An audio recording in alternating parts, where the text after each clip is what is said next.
Hej 5. klasse.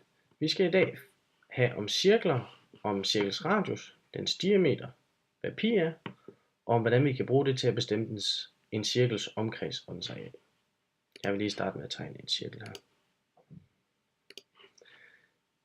En cirkel har et centrum kaldet C, og fra cirklens centrum og til dens kant er der altid lige langt. Den længde kalder man også for radiusen, eller R. Radiusen er altid lige lang, som vi kan se her. Den er ens lige meget hvor på cirklen det er.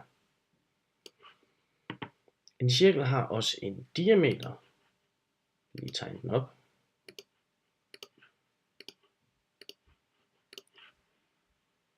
Og sådan der. En cirkels diameter går fra cirklens ene kant igennem centrum og til den anden. Cirklens diameter er præcis dobbelt så stor som radiusen, da den går en gang fra centrum og til kanten og 2 gange. Den bliver også skrevet som D. Og vi kan se her, at den er dobbelt så stor, hvis vi trykker der. At den er præcis dobbelt så stor. Det vil vi lige skrive op herover. 3,1. Så må diameteren være radiusen gange med 2, da den er dobbelt så stor. De to skal vi bruge til at bestemme cirklens omkreds, det vil sige hele vejen rundt om cirklen. Jeg vil lige skrive formel op for det herover. Omkredsen er der en formel, der lyder O er lig med 2 gange R gange med pi.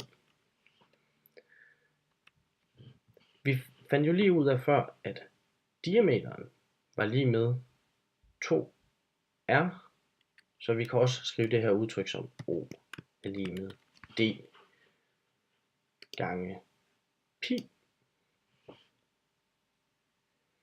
Og samtidig så har vi pi, det er en matematisk konstant, som er givet ved 3 pi er lige med 3,14.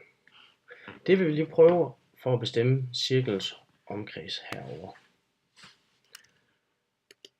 Pi var 3,14.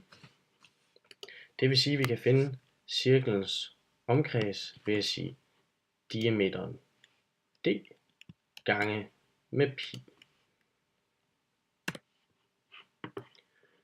Så får vi GeoGebra til at måle cirklens omkreds.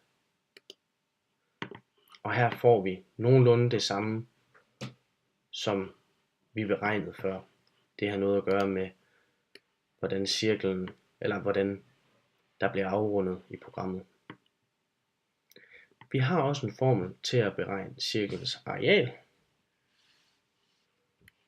og den er bestemt ved arealet A er lige med pi gange med radiusen i anden. Og den vil vi også prøve at beregne. Vi prøver lige at få GeoGebra til at regne arealet først. 30,4. Så den skal vi prøve herover.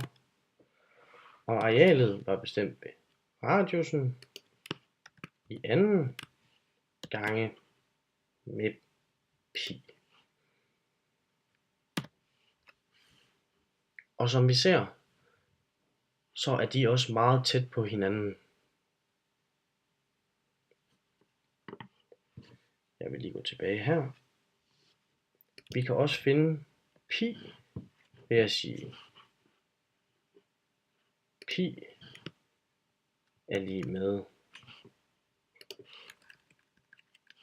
omkredsen divideret med diameteren, hvis vi dividerer diameteren over på den anden side. Det skal I bruge til at lave nogle opgaver nu. Held og lykke med dem. Hej!